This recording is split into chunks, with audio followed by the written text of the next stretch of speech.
Hello friends and enemies, welcome back to Happy For Now. It's me, Isabel, here with my Kindle Unlimited check-in, because y'all, I haven't done one in a while. Maybe a little too long, honestly.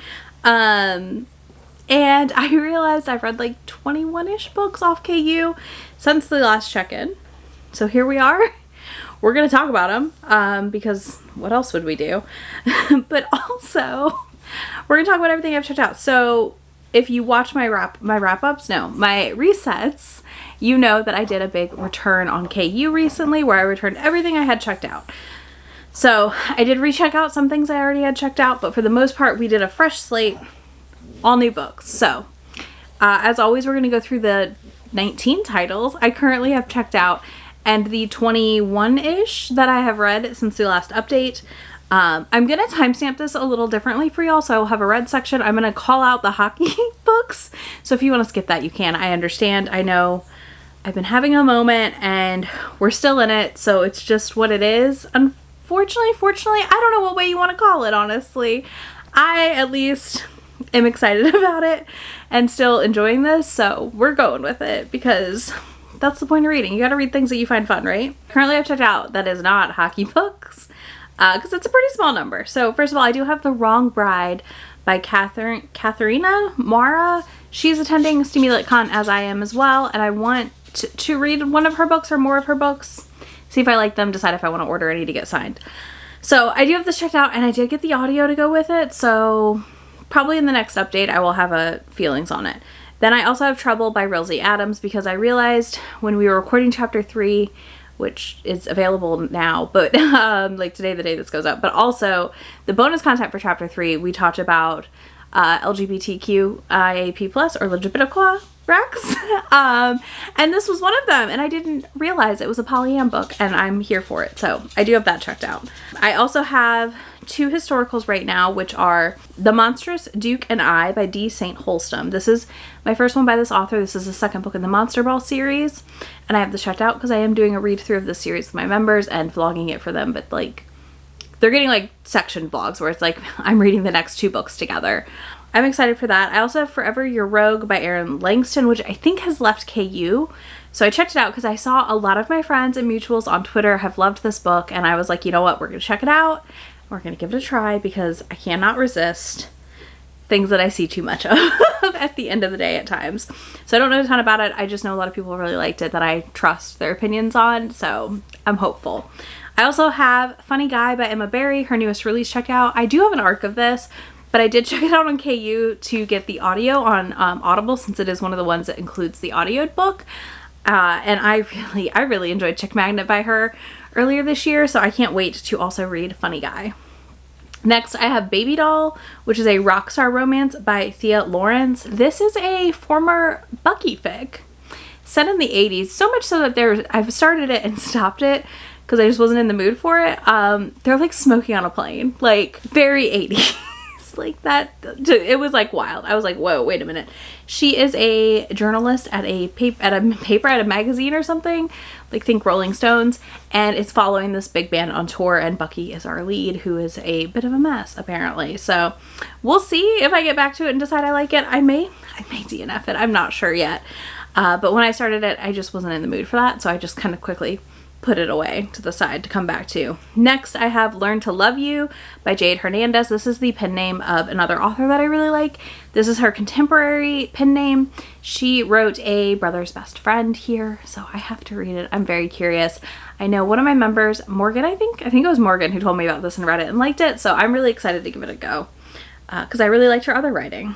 And then the other non-hockey book that I have out right now is Slaying the Vampire Conqueror by Clarissa Broadbent, or Carissa, not Clarissa. I have this out because I really want to read it. I just haven't gotten to it yet. Like I said, we have been leaning heavily into whatever the mood dictates right now, and the mood has been hockey, so that's where we're living currently, and it is what it is. But that doesn't mean I don't want to get to these books still. So this is a She's Sent to Kill Him situation, and instead they fall in love, and I'm expecting some like fun dagger to the throat moments, which is my favorite thing ever. All right, and then let's talk about hockey books. So we have Team Players by Deanna Gray. This is the second book in her Mendel Hawks. I read book 1, which was Sunny Disposition. Really liked it. We'll talk about that later. This is book 2, which is a black romance and 2 hockey players. She plays on the women's hockey team at the school and he plays on the boys. We meet her in book 1, and I don't think you have to read book 1 to read this book, but we meet her in book 1 and I was already like, yes, I want your book so badly, because our introduction to her is her like arm wrestling guys and beating them. So yes, please. Then I have Wild Pitch by Kat Giraldo. This has pegging / discusses pegging. This is a baseball romance, so I'm lumping it in here with hockey because we're just gonna call this area sports. The sports are happening. I want to read this. This is an author that's new to me. I've had it recommended to me a couple times. I'm curious, to say the least, so we're definitely gonna give it a try. Next we have, I think the rest of these are all hockey sports books. Yes, they are. Okay, so next we have Axel by Samantha Whiskey. This one is about a girl who does like PR or something for the hockey team, and he agrees to join this team if she enters into a fake marriage with him. I'm here for it. This sounds banana pants. This is by Samantha Whiskey, who I read also, we'll talk about. I've recently read and enjoyed a lot, so I do want to give this a try and see what I think. I love the banana setups for some of these hockey books, and that really like refreshes my reading palette, if that makes sense. Then I have Lines by Anna B. Doe. This is a high school hockey romance, a bad boy, good girl romance. I've started it. I'm only a couple pages in. It will probably be in the vlog on Thursday. Like if you're watching this on Tuesday, Thursday's vlog will have this book. I'm curious is where we'll leave it right now. I'm not like sold on it, but I'm curious. So we'll see. Then I also have A Dose of Pretty Poison by Kelsey Clayton. This sounds banana pants as well. This is a brother's best friend, Pretty Little Liars-esque story. I do plan to read it soon. If it's not in this week's vlog, it will probably be in the next week's vlog. It's gonna be happening soon, but we'll talk about the vlog in a minute because some of these books tie into that. Then I also have Breakaway, which is a coach's daughter hockey romance by Grace Riley. So the reason I picked this up is I was told that he would put gummy bears in his bag, like bags of gummy bears, to give the daughter when he saw her because he had a crush on her and really liked her. I think this sounds really cute. It looks really fun. I've heard good things. I'm excited. That is it for all of my like ones that I have for that vlog. So Thursday, I don't know how many of these I will be through by then, but Thursday's vlog is college sports romances and high school. I decided to kind of dive over there for a minute because I've been reading so much NHL and more like full adult romances, we'll call it, and these are more new adult. So I'm giving those a try. I'll see what ones I get through, and if I don't finish them in this week's themed vlog, they'll continue on in other vlogs, obviously, but I'm excited because I've read some already that I really enjoyed and was surprised by. Then we have Puck Shy by Tegan Hunter. So I've read 2 of the books in this series and have now looped back officially to start the beginning of the series because I liked it so much that I need to read the rest.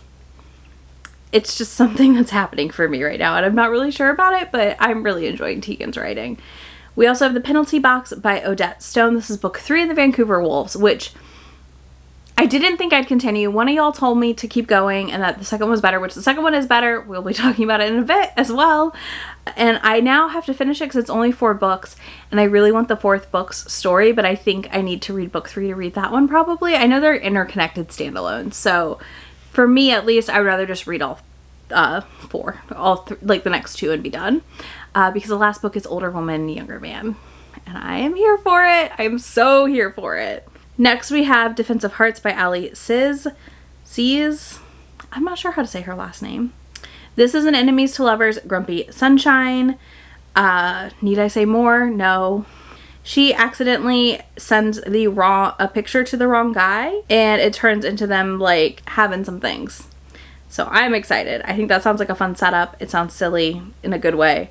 Then we have The Holdout, a Moo U University book by Jacqueline Snow. And he ends up with a roommate that's a girl, and he doesn't realize it, who also happens to be like a hockey player's little sister.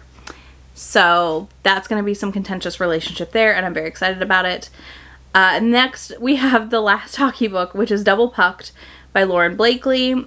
This is one that I got on TikTok. I got Lauren's like ad on TikTok for this, and it convinced me to try it. This is about a book nerd who's just jilted and has a plan for sweet revenge. 2 hockey players volunteer as her tributes, and it's a MFM standalone hockey romance. So I'm curious enough, like basically she gets jilted by her ex, And he then quickly ends up getting married in 3 months after they've broken up to someone else. And she's going to show up to the wedding with one of these hockey boys or both of them. It sounds like mess. I love mess. This sounds fun. I'm here for it. All right, let's talk about all the books I read.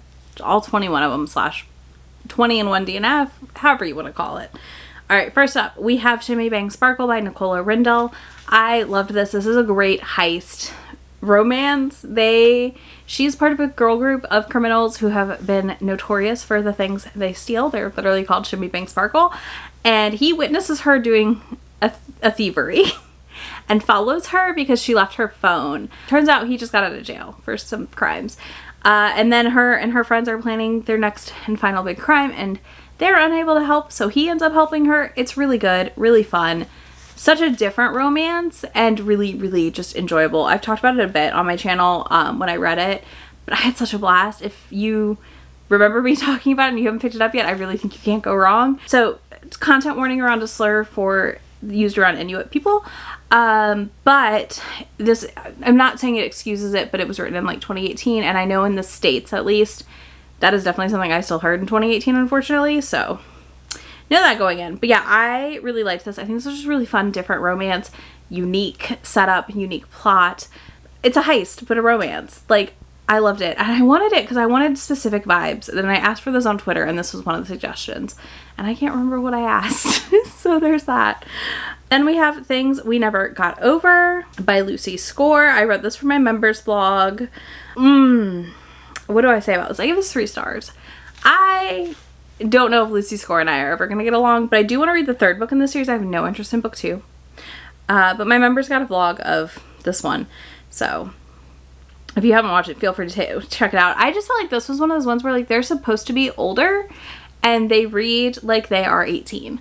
And I find that really frustrating sometimes. Like, don't give me characters in their 30s that I feel like read like teenagers, you know? Like, I just don't need that. So there's that. There's that. Then we have Taken to Veraxia. This is an alien romance that I actually was surprised by. I do want to finish this series at some point. I'll slowly probably be picking them up on audio to listen to. This is by Elizabeth Stevens. This alien romance series features characters of color and is written by an author of color. She's Black, so I think that's great.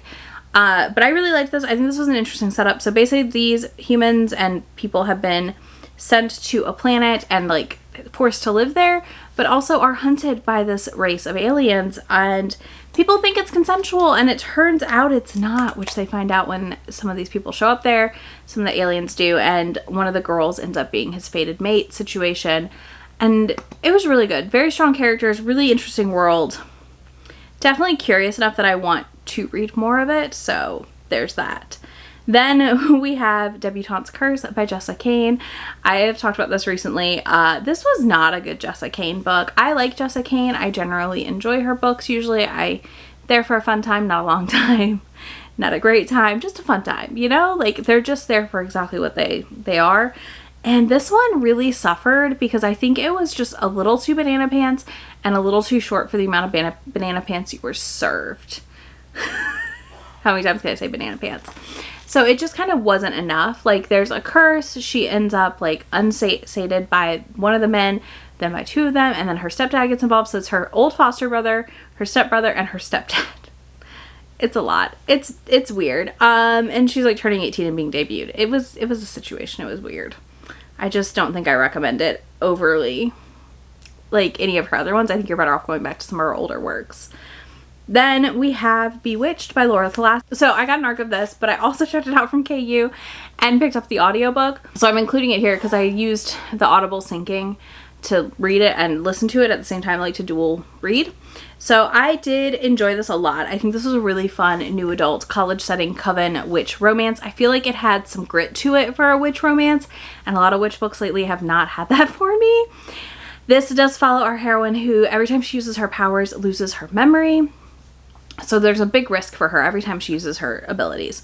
And part of that risk, obviously, is like she doesn't remember things and has to keep notebooks and all these things. And she has to go on a bigger journey, like a bigger quest as a witch to complete the things needed to get into this coven she wants to join.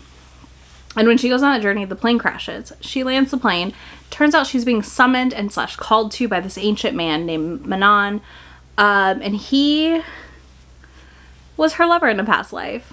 And maybe past her trapped him for a reason. So we follow that entire journey. I'm really, really excited for book 2. Like, I'm ecstatic for book 2. I think this was just really, really fun, really different. Good time all around. If you're looking for a witchy read, I think it can be a great option. If you're wanting more of an adventure one, definitely a slower burn and all that, but I had a good time, and I'm excited for book 2. Then we have How to Marry a Marble Marquis by C.M. Nacasta. So this is book 1 in the Monster Ball. I read this for my members as well. We not only do like a monthly buddy read, but we're doing a series buddy read now, which I'm enjoying a lot. I think it's really fun. So we are doing the Monster Ball series right now. So we're kind of exploring a lot of new to us authors at the very least. C.M. Nacasta is not new to me, but this was a blast. I love a gargoyle romance. This is the thing I'm into. We can blame the 90s cartoon, okay? It's fine. It's fine. But because of that, I was really excited to pick this one up, and I think it really delivered. This follows our heroine, who is basically down on her luck trying to take care of her family and find a man to marry her, and her last resort is to go to the Monster Ball and find a match. And she has this Marquis show up to help teach her to be desirable, but he starts to realize that he finds her desirable, and maybe he should be the one to be with her and not these other monsters at the ball. So he like crashes the ball, and it's really fun and cute, and you just see him being like such a dum-dum. He is so silly, and you know, realizes he has feelings and doesn't really act on them until almost too late in some ways. So yeah, this was really fun, really cute, good time all around. Next we have Dare You to Hate Me by B. Celeste. I had an arc of this, and I checked it out on KU because I did the Audible sync thing again since I hadn't read the arc before it came out. And I really enjoyed this for a football romance and for a new adult. This is in Thursday's vlog as well, so full details there. But if you're wanting a former childhood friend, she has gone missing when she was 16 basically, and then being reunited by chance. This is it. It's delightful, wonderful, good time all around. Highly, highly recommend it. I had a blast, and I will talk about it more on Thursday, so I don't want to like rehash it a bunch, but if you've been curious about this one, I definitely think it's worth picking up. Then we have Heart Haunt Havoc by Freydis Moon, which I'm so glad I finally read. This is one of those ones that I've been wanting to read. It took off during the Trans Rights Readathon, rightfully so. It was delightful. This is a gothic horror romance. It has just such a nice mix of elements. I would call Freydis's writing very lyrical and engaging at the same time. I really enjoyed this. I don't think you can go wrong giving it a try if you like a cozy horror gothic romance situation. We follow two trans characters who, one is a exorcist / like banisher of ghosts, and one of them is bought this house and is being haunted by something or someone, and it's their journey of figuring it out and revealing things. It's pretty light on sex. It's pretty like crack in the door type of sex situation, less of a like open door but not fully closed. Like it's that little, like, you know what I mean, like you're just kind of peeking through some, and I really liked that element of it. I thought it was really good. I think this just like solidifies the fact that I need to read the rest of Freydis's backlist as soon as possible. Then we have The Toss-Up by Alyssa Martin. This is also in Thursday's vlog. This was one that I was commissioned to read for a vlog, and Thursday's vlog was already happening, so I just slotted it in. And this was a really interesting debut. This is a body swap debut. So a gymnast body swaps with a football player, and that alone was really funny because someone like pretty short swapping with someone tall and like a lot of extra limbs. Like there was a lot of figuring it out. I thought this was a really interesting exploration on the idea of swapping bodies without it being weird, if that makes sense. It worked really, really well for me. I really enjoyed it. I ended up giving it like a 3.5. I think some of the writing's a little clunky, but it's a debut, so like I'm giving grace here. Like, you know, I'm not expecting perfection from a debut, but this is one that I think a lot of people would really enjoy. All right, now let's talk about hockey books. There's a lot, y'all. Okay, are you ready? If you don't want to read hockey books, you can click down below and skip ahead to the outro. We have That One Night, Pucking Around, and Pucking Ever After by Emily Rath. I read all 3 of these. I read all 3 of these in a very short time span. I want to reread these. If these have piqued your interest in any fashion and you're willing to read them and not wait for the audiobook, you should. You really should. I cannot believe that I read the 700 page book in 2 days. 2 sittings. Like, I devoured this book. You cannot go wrong devouring this book, okay? If you read the novella that one night and you like it, I think it's very accurate and like safe to continue. If you don't like it, don't worry about it. But this follows Rachel, who ends up on an internship with as a doctor, like, of physical therapy, on a hockey team, because the other person who got the internship dropped. And that one night follows her hooking up with one of the boys in this polyamorous romance. And they vanish, never to be seen again. Except for, oh no, look at that, I'm now interning with your team. / doing like a residency thing with your team. And it follows them figuring this out and how to be together. And there is like a tentacle dildo that is a hilarious moment. I giggled, I swooned, like all the feelings. This book, all the feelings. So I loved this. And then I read Pucking Ever After Volume 1, which is like a bunch of short stories. Not a bunch, it's like 3 short stories after the Pucking Around. And I loved it so much. And we can blame this book for my hockey romance phase, basically. This and the Samantha Whalen books I read are all to blame. But we're here and we're living for it. It's fine. But yeah, I honestly am obsessed. I cannot wait to meet Emily in August. I'm so pumped. Next, I read Puck Me Secretly by Odette Stone. This one was sold to me on the premise of the setup for the opening of the book, which I did really like, and that was really fun. So basically they end up in a plane crash together. She confesses to him she's never had an orgasm with someone else, and he says, if we get off this plane, I will fix it. She like passes out. He takes care of her. Some great caretaking here. And then, oh no, she is helping her dad as the new assistant GM to his hockey team. And he's the newest player. And her dad doesn't like him for reasons. And the things I didn't like about this, particularly extended to the reasons her dad didn't like him and they wouldn't communicate why and what the feelings were they were having. But they were like sneaking around, and like it was good. It was fun. But I felt like the setup didn't pay off enough for the rest of the book. Does that make sense? But it was a good time still, because I did read more from her. Because I read Home Game in this series as well, which is book 2, where our player, who is newer to the team, ends up taking in a girl who he finds out is homeless because she gets attacked, and she has like his card in her pocket, and the hospital calls him, and he comes and gets her and ends up taking her in and helping her get back on her feet. And I did really enjoy this one for the most part. Some small issues here and there still. Again, like these books are sitting like 3.5s for me.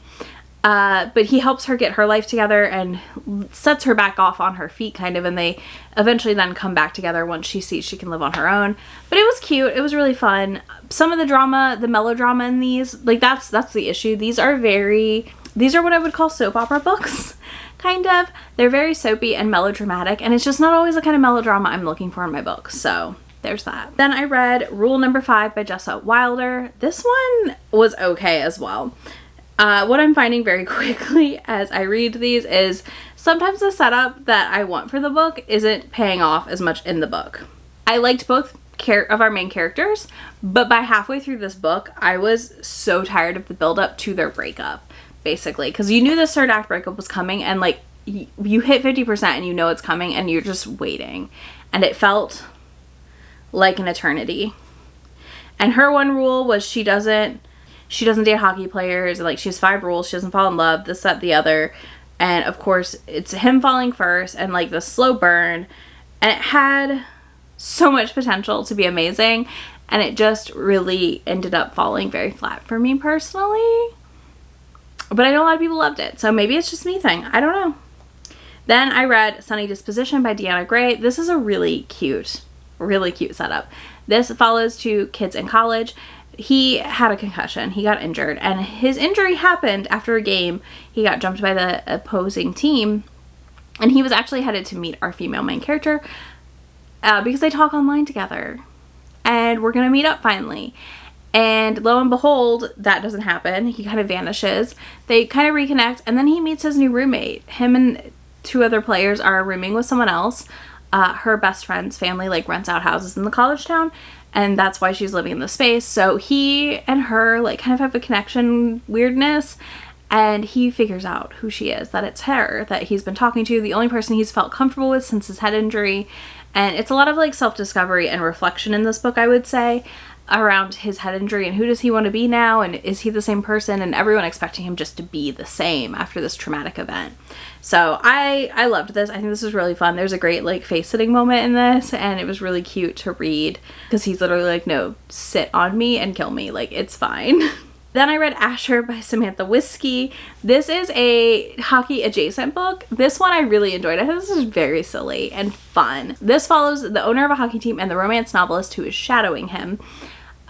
This is like why I want to read that Axel book I talked about, because it's that hockey team. So she's shadowing him for like 30 days, and he is a billionaire and like just doesn't understand things. And they keep having romance moments as she's writing romances, which is really funny. And then also at one point he like reads her book over her shoulder and is like, I need to do these things to you. Very like, he's very buttoned up, very together, very schedule oriented. And our heroine, I don't know if she's on page ADHD diagnosed, I cannot remember, but is very disorganized and chaotic and the opposite of him, and kind of has to like unravel him some, which I love. One of my favorite tropes. I love an unraveling. But it just follows their like dynamic, and it's really fun. It does kind of rehash things that if you've been reading romance a while or are familiar with publishing, you already know. But it didn't bother me too much because I just honestly was there for a fun time. We also got the jealous jersey moment in this, where the owner is jealous that she's in a player's jersey and not an owner's jersey. So that was very funny as well. Then we have Offside Hearts.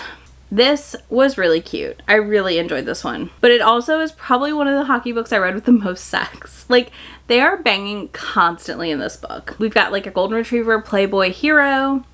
They get trapped in an elevator together, and he ends up getting her off in the elevator to help her not have a panic attack. Then she shows up a few days later at his hockey arena at the stadium to be the social media manager.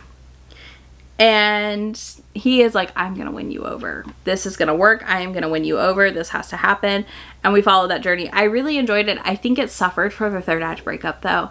And I'm not like a hater. Like, I don't hate third act breakups, but I don't love, like, I'm indifferent. I am indifferent. Like, sometimes they serve the story.